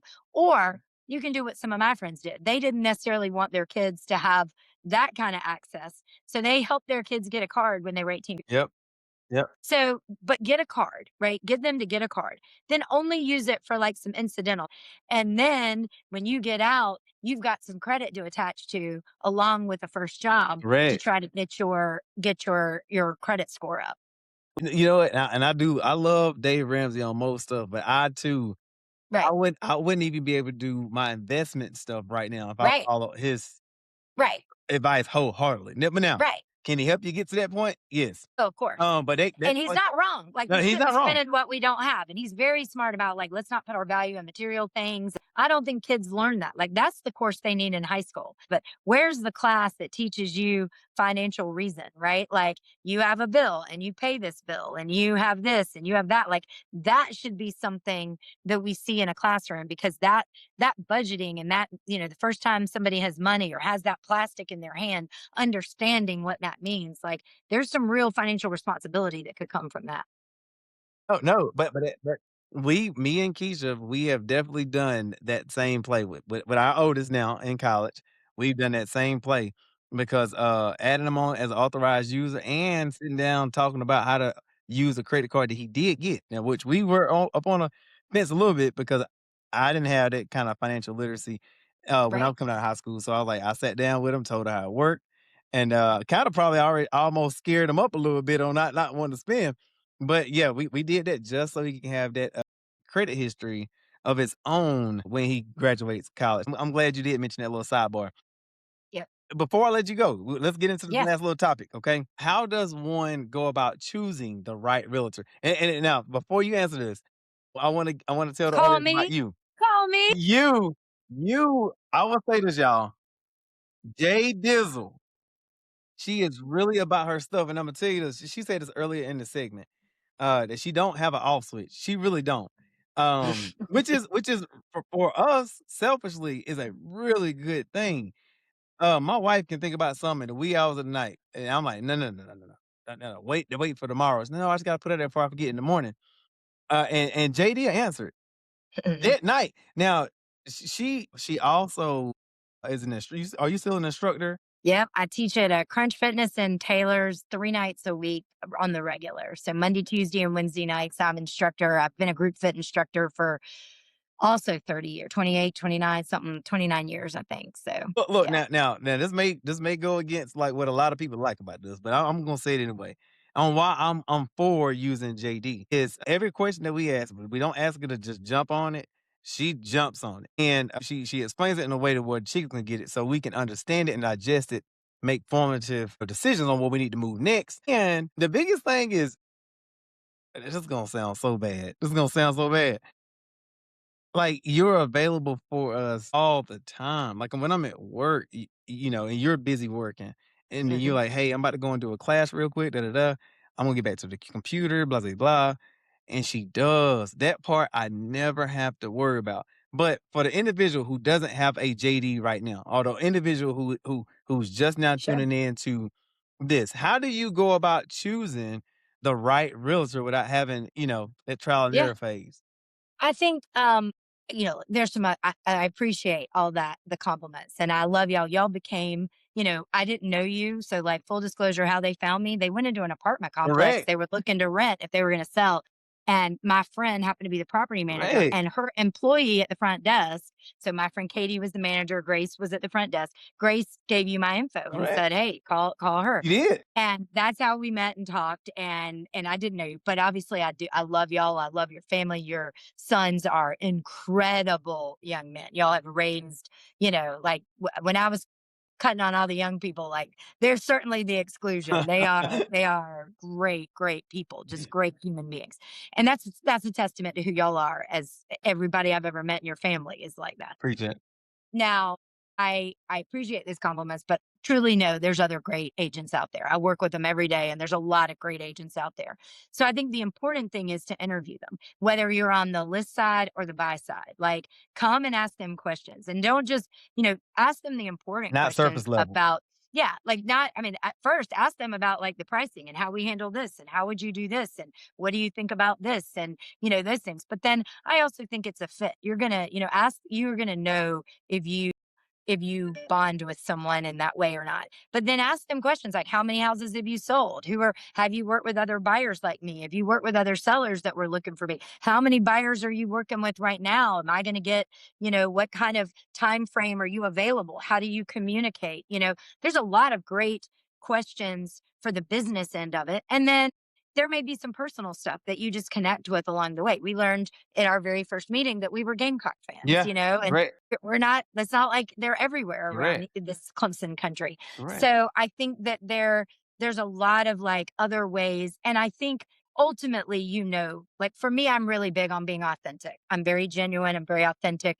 What you see is what you get. I may say a little too much sometimes. I don't necessarily have that filter, but I'm really big into other authentic people. Yeah. But don't hesitate to say, hey, this isn't working out. And we need, there are ways around that. Now, it's up to each discretion and each brokerage, like I said, but I don't want to work with you if you don't want to work with me. We need to choose each other. And I feel confident enough that I can earn your business. And if I didn't, for whatever reason, then you made the right choice for you on something else. But I want you to earn that business. Now, in South Carolina, we have what's called transaction brokerage, meaning we represent everybody. Like if I talk to you at the gas station about real estate, technically we have just had a transaction brokerage interaction. We don't have anything signed, but you're sort of a customer, right? You're a customer until you elect client level services. Then that exclusive right to buy and that exclusive right to sell, that becomes electing that client service.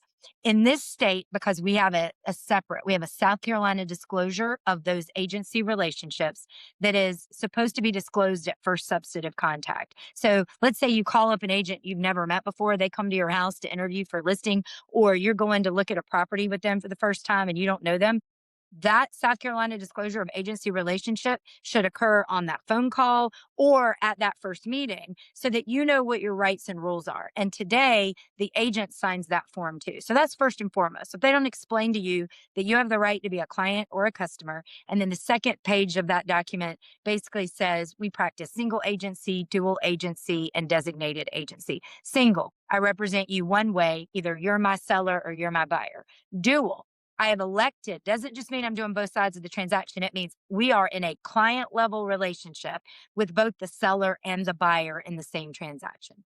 Designated, I'm representing one party in the transaction, and another agent in my office that shares the same broker in charge is representing the other agent in the transaction. So there's one broker in charge, even though there's two different agents. Okay. So those are the types of agency we practice.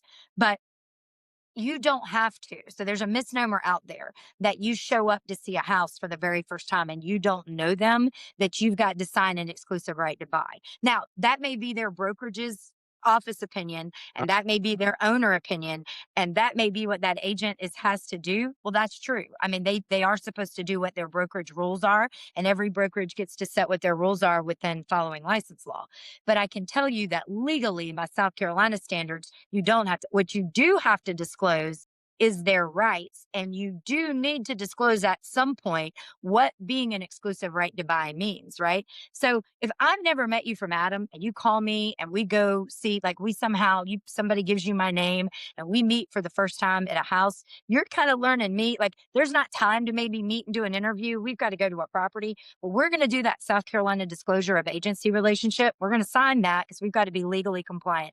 I'm going to show you this house. You're going to see how it works. You're a customer at this point, not my client. I am limited in some of the duties that I could offer you because you've not yet elected into client level service. But you can see some duties as a customer in that home. You're going to get an idea pretty quickly of what I'm like. And then I probably am not going to move forward working with you unless we've had a separate interview or you've elected to be a client because I don't want to keep showing you houses and you just be a customer. That puts us all at risk. Like the more now I'm on the fine line of those client level services, right? And I can't give you what I want to give you, nor should I, because if you're just a customer, you could go to any agent you want, and that's a waste of my time, right? So we're gonna talk real fast early on, but like that's personally how I do it. Not every agent is different, and every brokerage is different. But in this state, you do not have to have an exclusive right to buy signed to like see the home. And sometimes that's a misconception because then you're getting tied up with an agent for however long that contract is, and you may not want to work with them. Typically, my buyer side contracts are probably about a year, and the listings are about 6 months. Simply because that's sort of the market right now. But I think South Carolina law, and I might be misspeaking, but I think they've said we shouldn't have agreements that are longer than a year. So if a year goes by, you're looking and you're not in any rush, we need to renew that, if we're going to keep working together, Gotcha. right? Like, so, and we could renew that by doing a whole new agreement or extending the agreement that we have in place. Before I ask my final question, Yeah, yeah. how does a realtor go about choosing what brokerage to work for? Is it like Pepsi Coke? Is it like, I mean, Well, referral? What is I it? think I think you should interview them too, right? They're interviewing you, you should interview them. I interviewed with 3 companies when I got my license.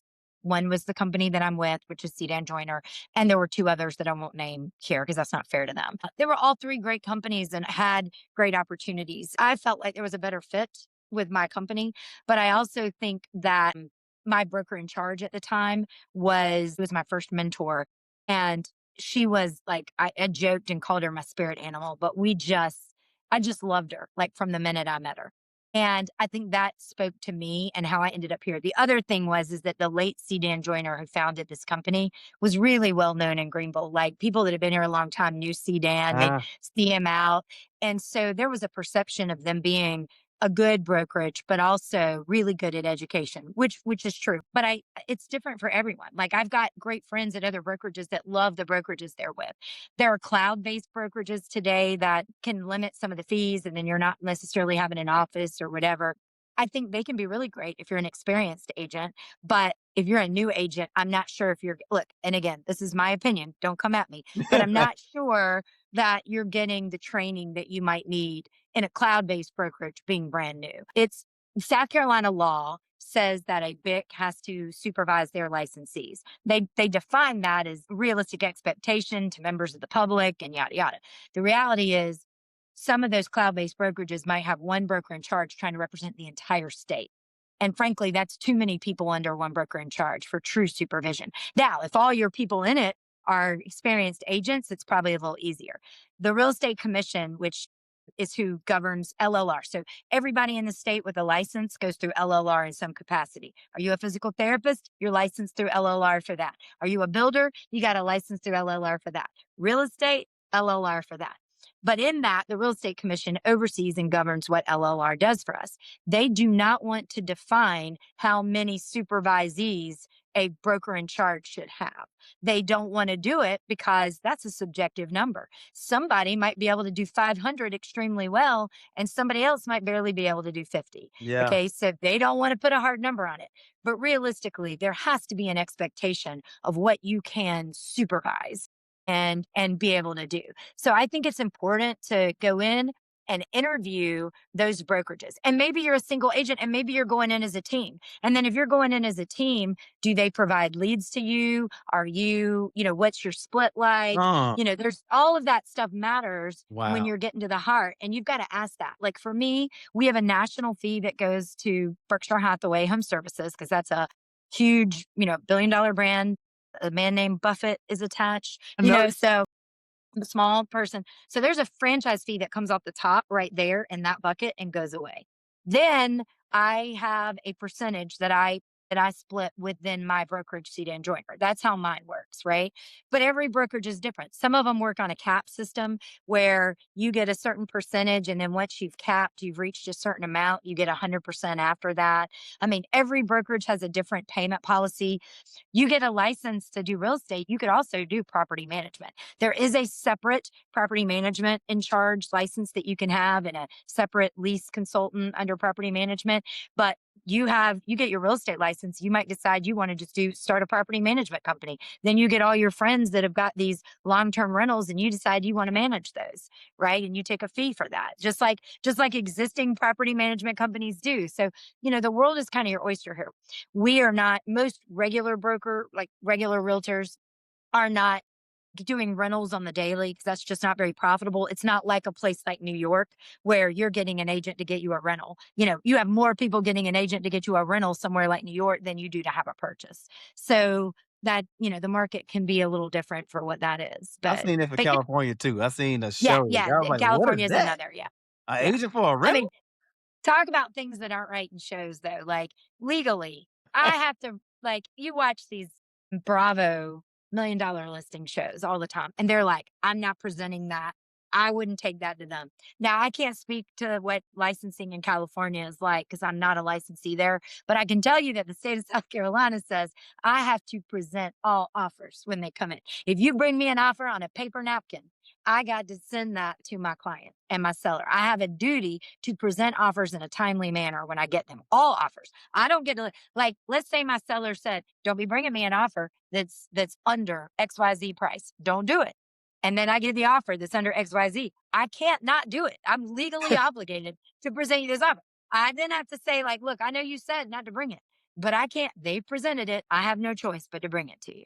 Man, And they're, look, JD, you have dropped some yes, gems. I want to talk with my final three questions we can. yeah, Okay, yeah, you ready for yeah, these? yeah, All right. yeah, What is the absolutely. most important lesson you've learned in your career? So, let me clarify. Are we asking that about real estate or just overall life experience here? Because that could be different. I would do let's do the life experience one. Okay. All right. Life experience, the biggest thing is that you always have to get back up. You get knocked down, but you get back up. And I think the important lesson in that was it's going to hurt. Life's going to hurt. If it doesn't challenge you, it won't change you. And that is true of anything in life, right? So my lesson in that I was going to get back up, I wanted something. I had to lose. And every time I lost, it taught me one, to work harder for what I wanted, but two, it toughened me up to the rejection and the no's because I chose a career in sales and you hear a lot of no's before you hear a yes sometimes. And that's very important. But I say that all the time. Anything that's worth anything, if it if it doesn't challenge you, it won't change you. You will not learn the lessons that failure brings you. Work harder, dig in deeper, rely on yourself, set your boundaries, whatever those look like. And also, you are more empathetic. And I think if you do those things, then your world is limitless. Two, what is the best advice you've ever received or given? So I really think the best advice is to do the right thing, even if it's for the wrong reasons. And I've said that multiple times throughout this, but I think you got to live with yourself. And you got to know you did the right thing. And if you do the right thing, it doesn't matter if it doesn't work out because you did the right thing. Yeah, And again, I I say, agree. even if it's for the wrong reason, even if you don't want to do it, so it's the wrong reason, but you feel like you have to, and so you do the right thing. Do the right thing. That's it. And that matters more than anything. And you decide what that code looks like for you. Because the first time you cross somebody else not doing the right thing, it's going to come back to you, whether you believe that's karma or just how you feel Agree. about yourself inside. I agree. That's gonna be a problem. And my last question for JD: Mhm. what keeps JD Davis going? Well, if you haven't guessed, I'm a little bit of like an Energizer bunny. I'm full on, full throttle. Like I must have Energizer batteries. It is, and so I'm a lot. Like I am a lot. Some people find me too much because I'm sort of loud and big personality, and I love real big. My company is Love Live Greenville, but that was because I was trying to bring the heart into it. I'm a heart on my sleeve. I cry at everything. I'm very sensitive. That's who I am, but I'm big energy. I couldn't do this job if it was all about the money. I was a I pharmaceutical agree. I sales rep agree. for a long time and I loved being a pharmaceutical sales rep. Don't get me wrong. I had great relationships with my doctors. Yes, sometimes you had some life saving drugs that were helping people, but it wasn't quite the same. It was really transactional. And look, there's still going to be clients that are transactional. There are people that are going to come into your life and you're going to help them buy a house and they do not want you to be their new best friend. And they are not, that will end the minute that transaction ends. And I have to respect that. But if people allow me to have a relationship with them and become that forever client, whether that means multiple deals or they stay in that one house forever, they are still my people. Maybe they're referring me to other people, but we care, we matter, we interact, we have relationships. I get more out of that. I want the win of helping you sell the house that was your family house. I want the win of helping that first time home buyer, secure home ownership. Like, yes, I've got to get paid. I'm not doing it for Yeah. free, Yeah. but it is about the relationships and the people to me. Like, that's all 100%. That's who I am. Ladies and gentlemen, I hope y'all took notes. I did. I know y'all gonna see my head down, been a lot. And again, I'll work with this lady. But I brought her on to give y'all the sauce. If anybody was sitting on the stool doing that and straddling the fence trying to figure out whether you want to sell or list your home, by all means, I would recommend JD right here. Y'all hear it, and I will have her contact information at the bottom of this video. But you've heard it. You heard it from the horse's mouth itself. And JD, thank you for coming on today, giving your knowledge to my followers. And hopefully, we have a lot of people that's in your inbox after the Yes. show. While I certainly would love that, it was the opportunity. You asked, and I said I'll do anything for you, and I mean that. I would do I anything know for you this will. man and his family, his wife, his children. While I would love to help any of y'all, I also am happy to field any questions that I can. Now, if you're currently involved in a relationship with an agent and you're trying to ask me questions, I can't really give you advice because that would be an ethics violation, violating that. But any other questions about real estate, I'm happy to answer. If there's, I'm sure I'll be seeing this and see comments, but if you get in touch with Ken, I'll be happy to also field anything that I can. But mostly, I want to thank you for this opportunity. You do, like I said at the beginning, you're a very inspirational person. You're a very give back kind of person. You're the kind of people want to choose to be around. Thank you. And I appreciate this opportunity to highlight some of my thoughts and have a great conversation with you, Yeah. and just be a part of something that you're doing that's a lot bigger than just you. Yes, yes, man. Talk to him. Well, with that, JD, I actually will have a call with you soon. Yes, yes, But we again, will. You can call me while I'm driving to the next yeah, spot and we'll chat. I do that. I do that. But no, again, thank you for coming on. And then it ain't a goodbye. So I'll see you later. All right. That's right. Absolutely. Thank you Thank so you. much, friend. You have Love a good you. one.